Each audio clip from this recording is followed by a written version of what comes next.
Welcome. In front of me is a Samsung Galaxy M30s, and today I'll go through a brief unboxing along with an overview of the device. So jumping straight to it, there's the box and well, the phone is inside of it, and just quickly get it open so you can automatically see. Now I already went through a setup of it, so you can actually get the better look apart from well, just the setup screen. So there's the first part of it, just a cardboard. And the box is basically this flimsy thing. Now I'm going to set the phone on the side for now. So number one, when you take out the phone, you have the booklets. Basically, a thing no one really cares about in a phone. You can see this. Cool. Nothing special there. And you get the Type-C charger. Then there's the charger itself, and it's a 9 watt 1.67 amps or 5 watt 2 amps, and that is about, what is it, 15 watt fast charging, so not really anything mind-blowing, but then I guess I wouldn't expect much from a device at this range.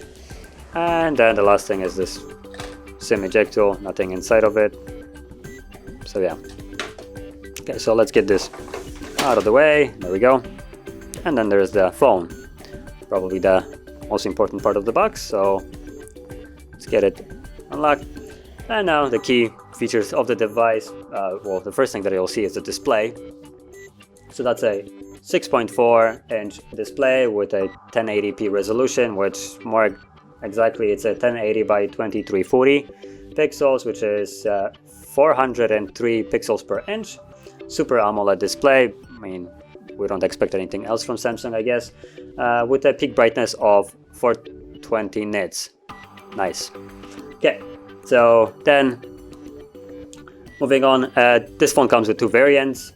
It's a 4 gig or 6 gig RAM version with the Exynos 9611, and internal storage is 64 gigabytes with the ability to actually put in an SD card.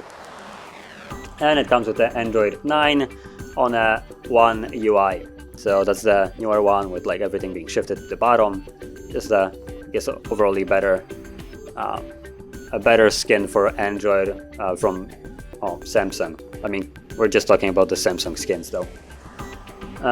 Then moving on, the other key part I guess of the device would be the camera. So you have a triple camera setup on the back, and you have the main camera is a 48 megapixel f2.0 26mm wide lens with the PDAF, which is just a fancy way of saying that it continuously focuses on stuff.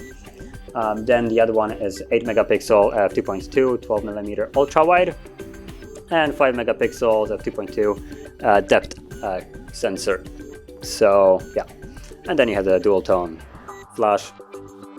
And also, when it comes down to recording, the best thing you can get out of this is 2160 at 30 frames or 1080p at 30 frames, and there is no 60 frame option, I guess, from what I can see. And also, when you record, it uses the gyro EIS, which is I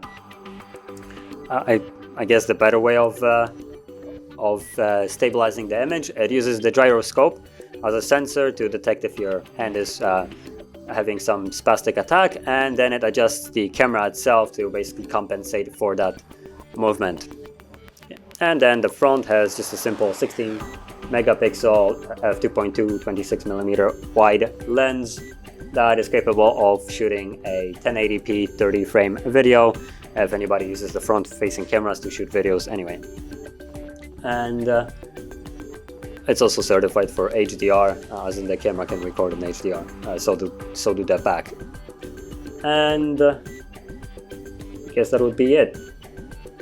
So you get a clear look at it also. That's the One UI. It has the gesture navigation, stuff like that. Then there's the sides of the phone, not really much around here.